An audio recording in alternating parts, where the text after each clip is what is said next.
That the amendment be withdrawn. The amendment is by leave withdrawn. Amendment 103, Lord Oates. On behalf of the Noble Lord Hayne, who's unable to be in the House today, I rise to move Amendment 103 in his name and in the names of the Noble Baronesses, Lady Wheatcroft and Lady Altman and myself. In doing so, I pay tribute to Lord Hayne's tireless efforts in exposing corruption and particularly the key role he played to bring the kleptocracy of former South African President Jacob Zuma to the world's attention. The effect of the amendment we are discussing would be to require the UK government to begin negotiations for the establishment of an International Anti-Corruption Court, or IACC, within 6 months of the passing of this bill. International corruption is estimated to cost $2 trillion or 5% of global GDP each and every year. In a 2021 report, the UN's high-level panel on international accountability, transparency and integrity calculated that as much as 2.7% of global GDP is laundered by criminals through illicit global financial flows. While these opaque transactions occur in all countries, they have a much heavier impact on low and middle income countries. Global Financial Integrity, a Washington-based organisation, found in its most recent report that from 2004 to 2013, developing and emerging economies lost $7.8 trillion in illicit financial flows. That is around 10 times more than the entire sum of foreign aid, including, of course, aid from the UK, that they received over the same period of time. And as illicit outflows are increasing rapidly at an average rate of 6.5% per year, nearly twice as fast as global GDP. A substantial proportion of that corruption comprises theft by a nation's leaders of state funds for their own use. In other words, kleptocracy.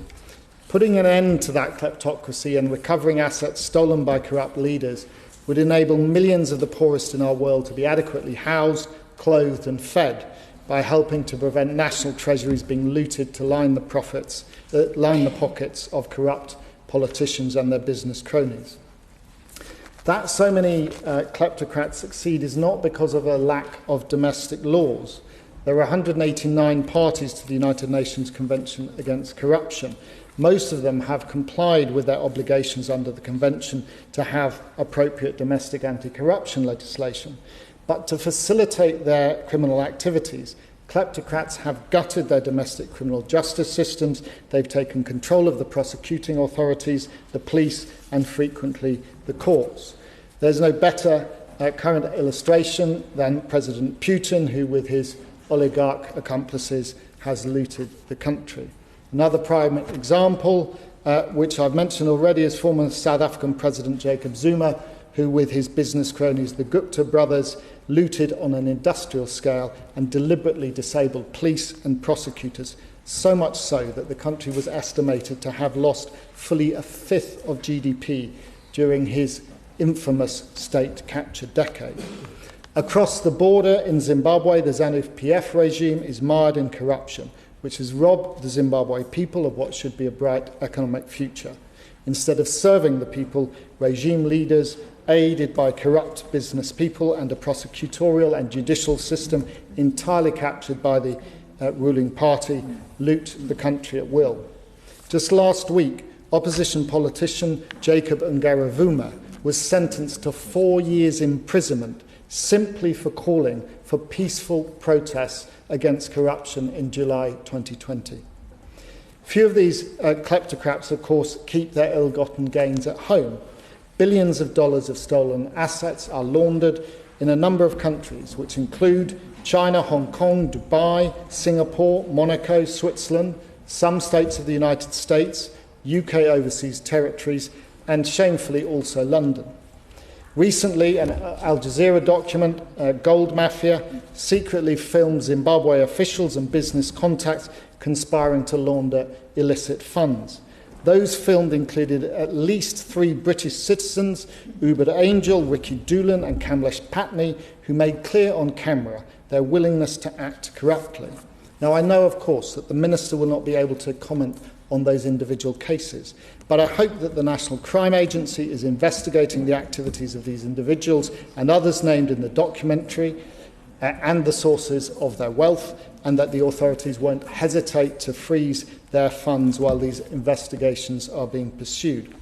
However, whilst British authorities can act on crimes committed under UK jurisdiction, there is no international mechanism to prosecute kleptocrats and to seize and return their illicit funds.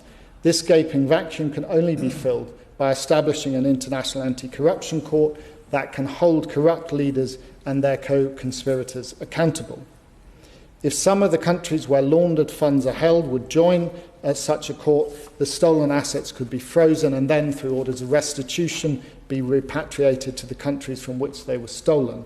And if the risk of those funds being misused, if returned to a corrupted state, are too high, they could be repurposed and repatriated only at a time when they would reach the real victims, the millions in need in those countries.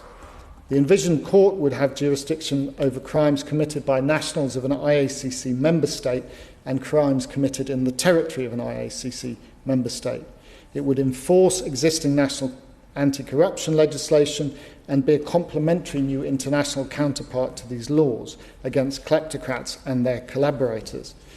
The IACC would be a court of last instance, meaning it would have acquired jurisdiction only in cases in which the appropriate domestic authorities are unable or unwilling to investigate or prosecute the corruption. For the IACC to succeed, it would not be necessary for the countries governed by kleptocrats to join the court. It goes without saying that they would not. The IAC could be established by treaty and quickly become effective if it consisted initially of even a relatively small number of representative states, as long as they include some financial centres and other attractive destinations where kleptocrats frequently launder, hide and spend their stolen assets. In this way, the IACC would have the potential to prosecute, punish and recover illicit assets from kleptocrats who rule or are very powerful in the countries that might not initially join the court. Most importantly, the threat of criminal prosecution at the IACC would deter other potential crimes of grand corruption by leaders who may otherwise be tempted to emulate the example of the kleptocrats. The cost of the IACC would constitute a small fraction of the amount of illicit assets that it could seize and return to their originally intended purpose for the public good.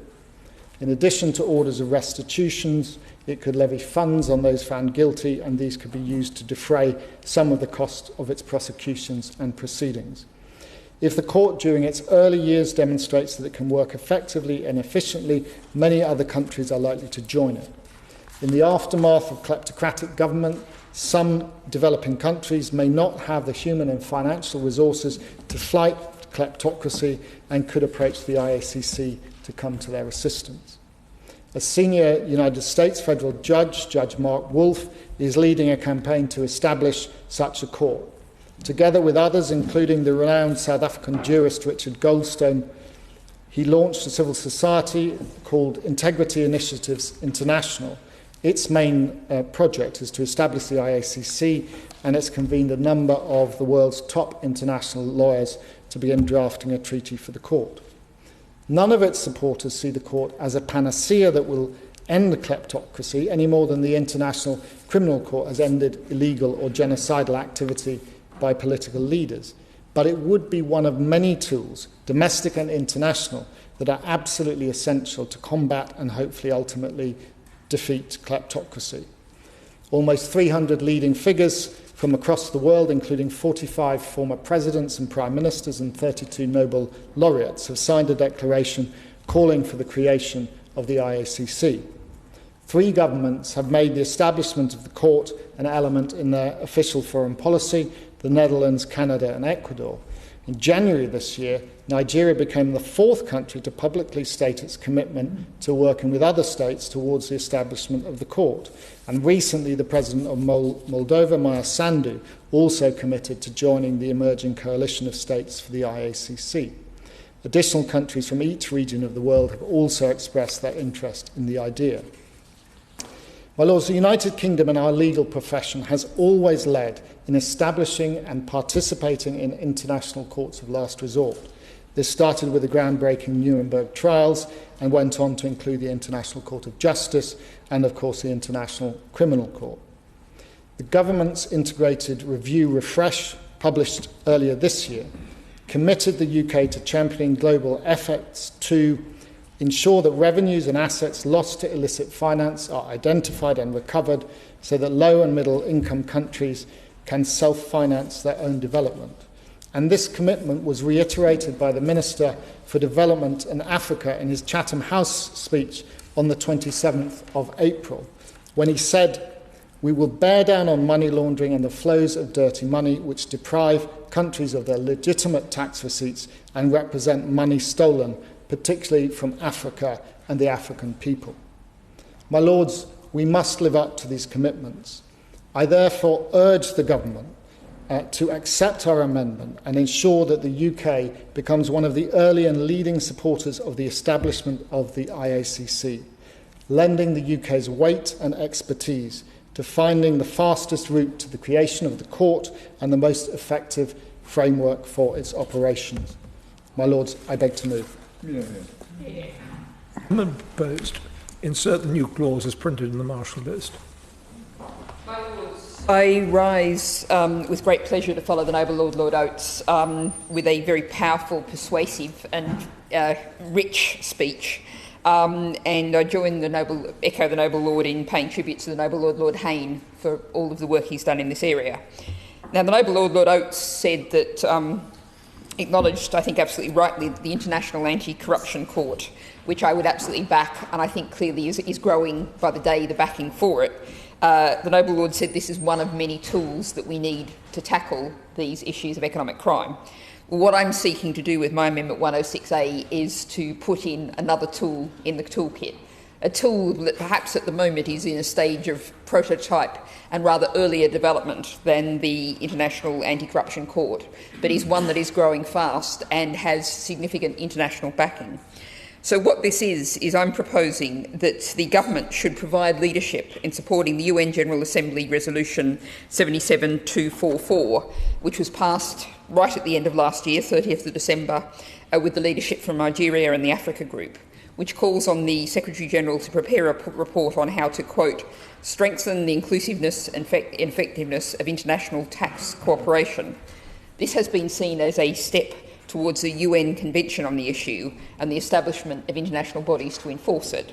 And I hope that some of the noble lords taking part in this debate today or reading this later would be interested in joining me in pushing this forward as an issue that clearly Britain can, could and should be a leader in. Now,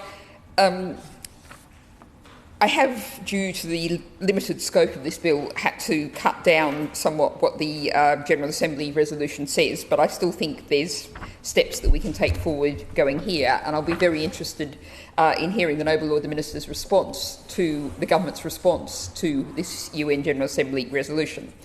Because I think it's very clear, following on from what the noble Lord Oates said, that chasing economic crime money, chasing perhaps particularly tax evasion, is what's known in the jargon as a wicked problem.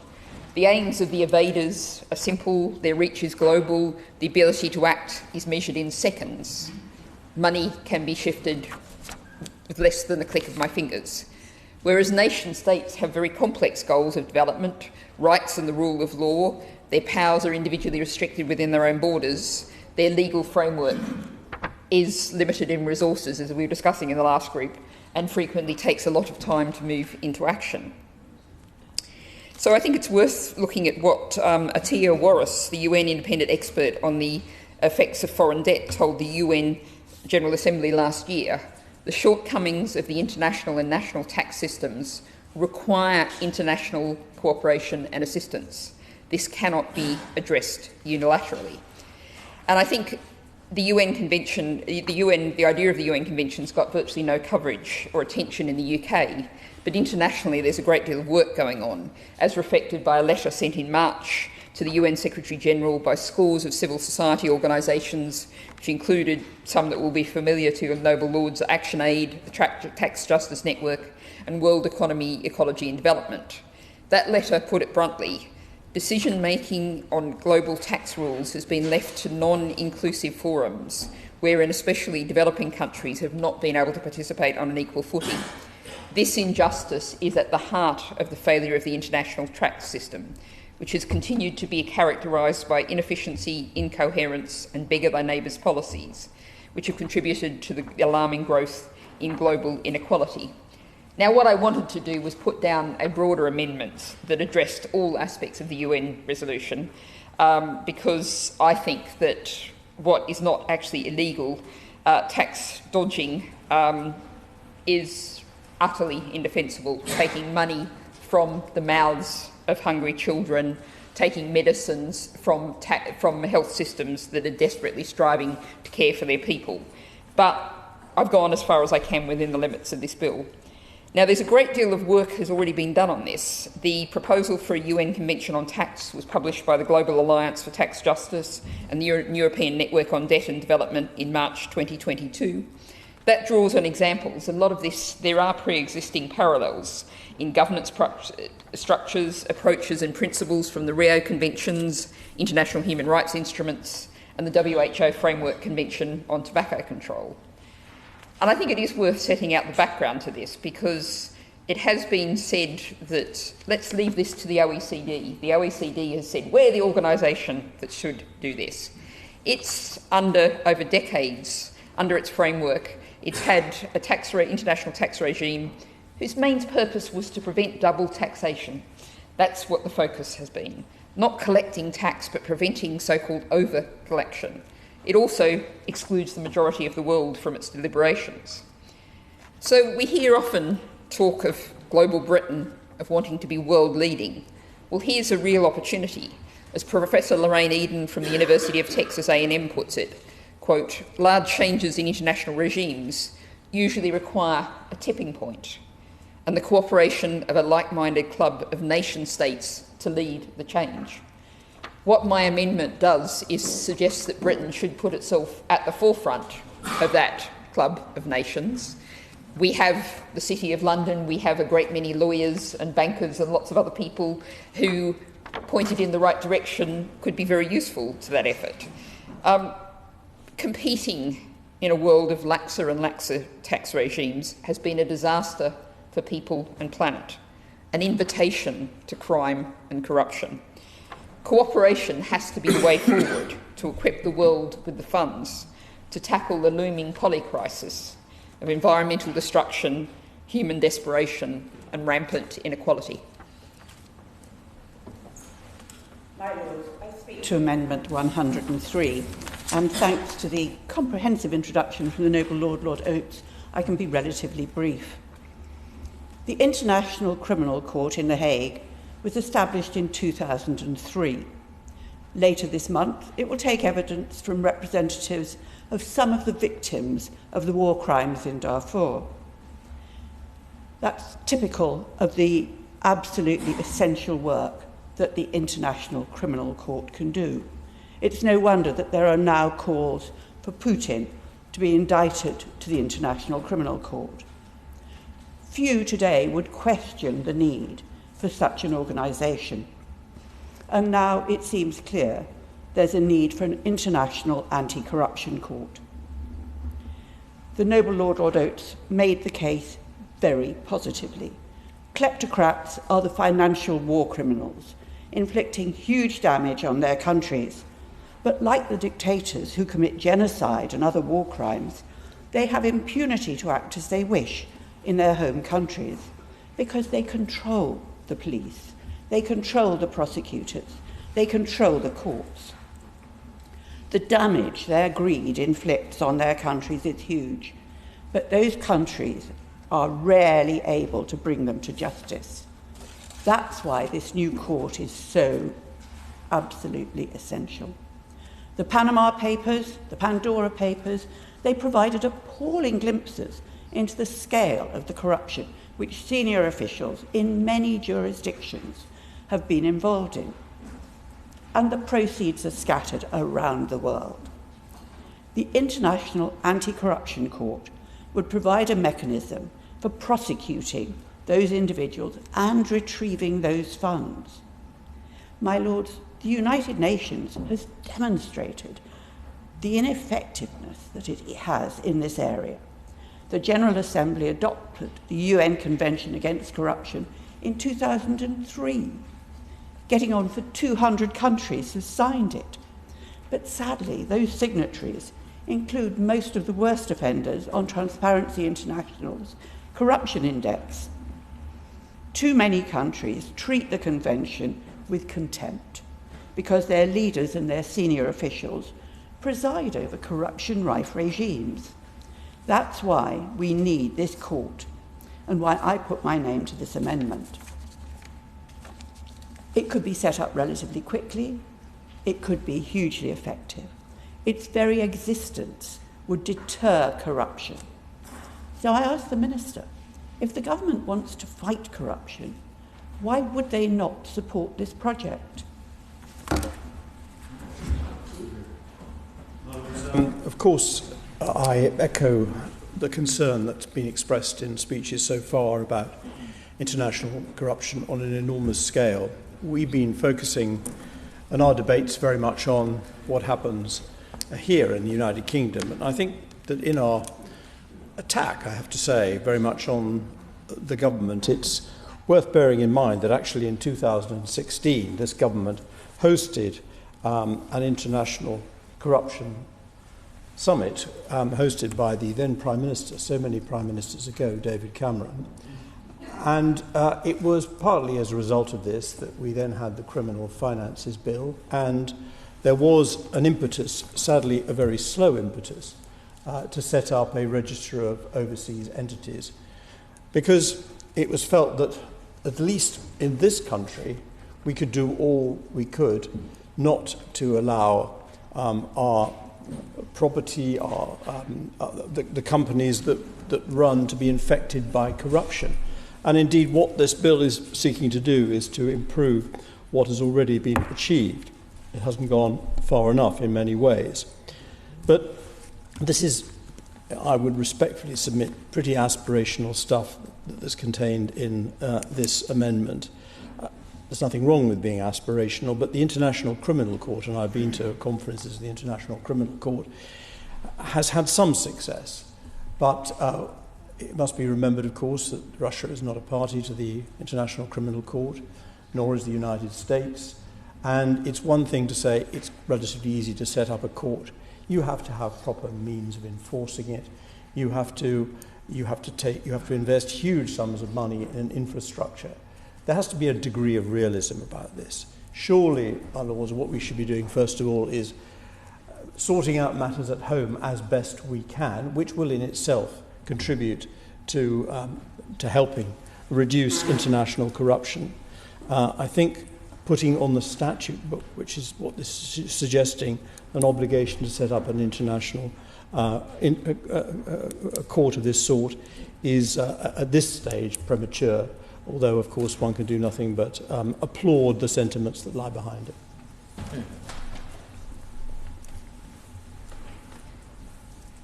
My Lords, this has been a very interesting debate, and it's the first debate really we've spoken on a more international level. And as we've heard in a number of earlier groups, the actual quantity of money involved in fraud, a very large proportion of that, well over 90%, probably 99%, has an international element. So really that is at the core of so much of the fraud with which we're dealing. I congratulate the Noble Lord Oates on the way he introduced this group. I found his introduction rich and compelling. He set out things very fully, and I think that the other Noble Lords who've spoken have spoken about the aspirational nature, and I don't think that's a criticism of the amendment, and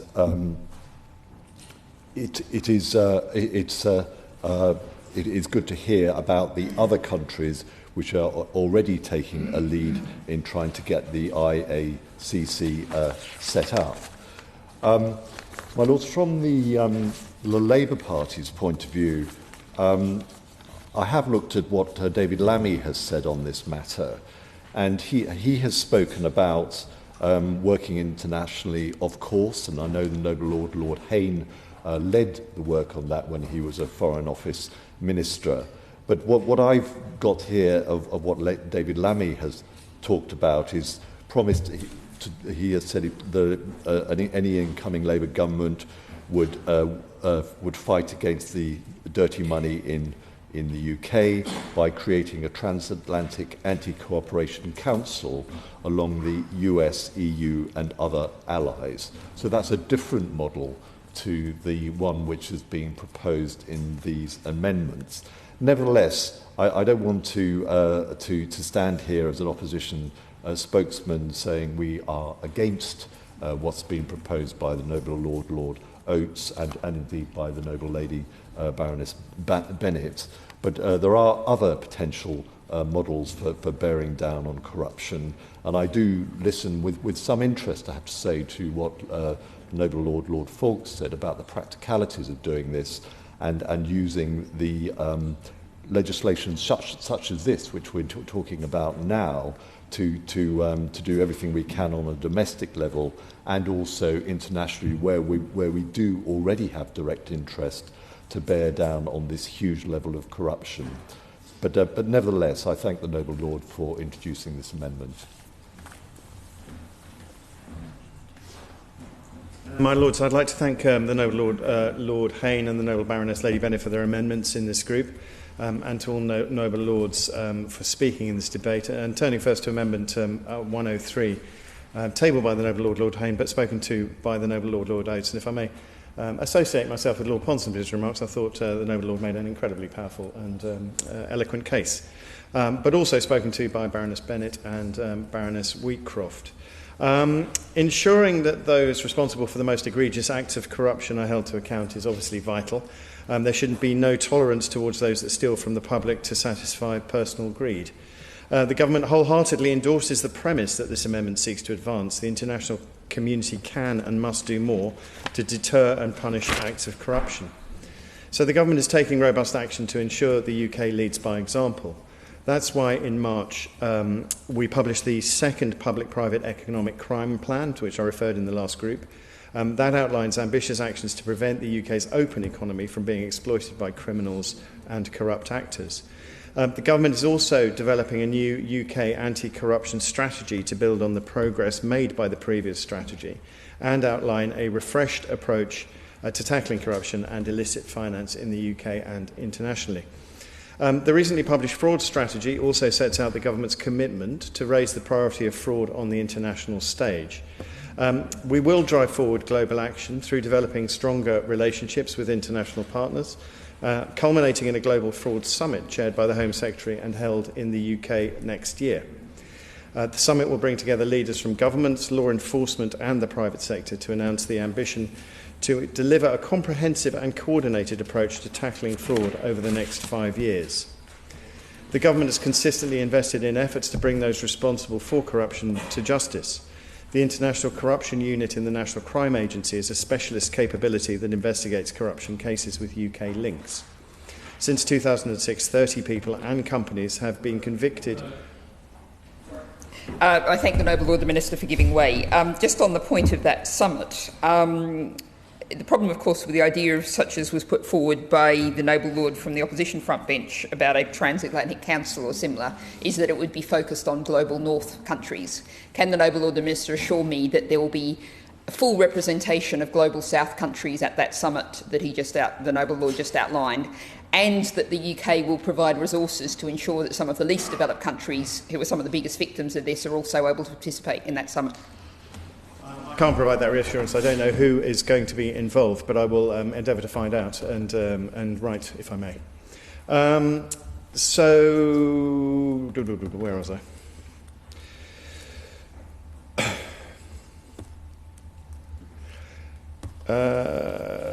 So, in addition, the UK leads and hosts the International Anti-Corruption Coordination Centre, that's the IACCC, which brings together specialist law enforcement officers from multiple agencies around the world to tackle allegations of corruption.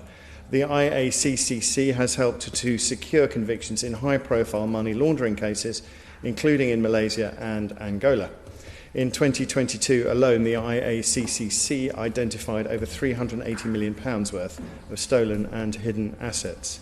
I think I forgot to mention a piece of my previous paragraph, which is that since 2006, 30 people and companies have been convicted of corruption offences, and over 1.1 billion of assets stolen have been frozen, confiscated or returned to developing countries. That's in relation to the International Corruption Unit in the NCA. Having said all of that, there is no doubt that more needs to be done to combat corruption, and the government is not the government, I'm afraid, is not currently able to endorse the creation of a new bespoke institution in the form of an international anti-corruption court. The FCDO has been actively engaging in international discussions on this subject over the past year and will continue to do so. It is clear from these discussions that there is a lack of international support for an international anti-corruption court, and this is currently a significant barrier to its likelihood of success. Greater international consensus on the need and mandate of an international anti-corruption court is required before international negotiations on such a body can be considered. It's also important to note that an international anti-corruption court would come with significant financial implications. So, as a comparison, the operating cost of the International Criminal Court for 2022 was approximately €160 million. Before establishing an international anti-corruption court, we would need to be confident that its impact would justify such a cost. While the government is not able to support this amendment, the Noble Lord should be commended for raising this important issue, because the government remains committed to holding the perpetrators of corruption to account. Ownership of international treaties and jurisprudence sits with the FCDO, and I know that my ministerial colleagues there have noted the interest in this amendment and would welcome further exchanges with the Noble Lord to consider the options available to accelerate international action. The government... Conscious I didn't contribute to the debate in this, but is it too late to get the word anti-corruption into the communique for the pending G7, which takes place between the 19th and the 23rd of May in Hiroshima?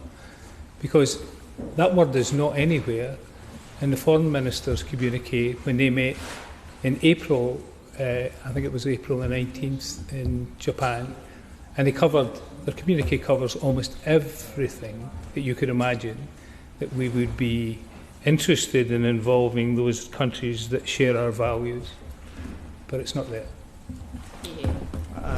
The Noble Lord won't be surprised to know that I don't know, but I'll ask. The government will endeavour to update your Lordship's House on its plans for progressing international action on corruption in due course. So I hope the Noble Lord and Lord Hayne and Lord Oates on his behalf are reassured by this government's commitment to combating corruption. We look forward to further discussions on the subject and to setting out our plans in further detail at an appropriate time. So I would therefore ask the Noble Lord to withdraw his amendment. Turning now to Amendment 106A, tabled by the Noble Baroness Lady Bennett. My Lords, the government cares very deeply about tackling tax evasion and avoidance.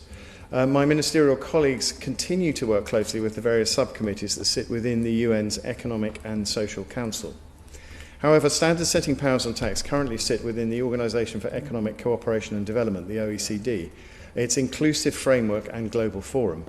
And the UK believes that this is the mechanism best placed to deliver consensus-based reforms aimed at tax avoidance and evasion. The Inclusive Framework and Global Forum both have wide and diverse memberships of over 140 and 160 countries respectively. Furthermore, the OECD holds strong technical expertise in matter of international tax avoidance and evasion, and a potential UN convention on global tax evasion, as envisaged by this amendment, would duplicate and likely hinder the OECD's work. My Lords, this would delay the coordinated global response and effort to address tax evasion and avoidance and combat harmful tax practices, as well as creating divergence in international tax standards. Having said that, the UK will engage constructively with the upcoming UN Secretary-General report. We want to find ways to improve international cooperation, as I've said, but to do that we want to ensure that this captures the full range of existing mechanisms for international tax cooperation and considers creatively how these could be improved to better meet developing countries' needs. We've submitted evidence to the UN Secretary-General demonstrating these points. My Lords, having said all that, I would obviously ask the noble lady not to move her amendment. My Lords, I thank all members who spoke in this debate and particularly thank the noble Baronesses, Baroness Wheatcroft and Baroness Bennett for their support, and I also am sympathetic to the amendment moved by Baroness Bennett. I'm also grateful to the Minister and to the noble Lord Ponsonby for their thoughtful responses. I'm disappointed, obviously, by the Minister's conclusion, but I hope, as he suggested, we can continue those discussions going forward. I want to reassure the noble Lord Fuchs that my purpose wasn't to come as a critic of the government. Indeed, I highlighted commitments made by the government in the integrated review refresh, and I commend the Minister for Development for Africa for his real focus, because he understands how important this, compared with overseas development assistance, I mean, that is nothing compared with getting this right. I'm not sure I share his views on the International Criminal Court and other international criminal tribunals. One of the great proponents of this international anti-corruption court is retired Justice Richard Goldstone, who was the chairman of the International Criminal Tribunal on the former Yugoslavia, which of course convicted a number of key figures, Ratko Mladic and Karadzic. So it does have impact. And also, we should be aware that even for the non-signatories of the ICC, it has consequences. It has consequences for President Putin that he has been indicted. It has consequences on whether he can travel to BRIC countries that are members of that, who are signatories to that court. And on the charge of being aspirational, I plead entirely guilty. I mean, you can't get real change in the world unless you're aspirational. And of course, as I said in my opening speech, this isn't a panacea. It is one tool, and one of the most important things, as the noble Lord Fuchs said in his remarks, is of course the enforcement powers we have in the UK, which we're not using, in my view, as much as we should be, and I hope that through this bill and through other means we will do more, but much more on enforcement, as in the previous debate on amendments we've heard. This is really about the mechanisms to enforce lots of things. It's not about the laws. There's loads of laws on this stuff generally. It's enforcement mechanism. The International Court would be another enforcement mechanism, but of course we need enforcement mechanisms at home. But with that, I thank everybody who's taken part in the debate, and I beg leave to withdraw the amendment.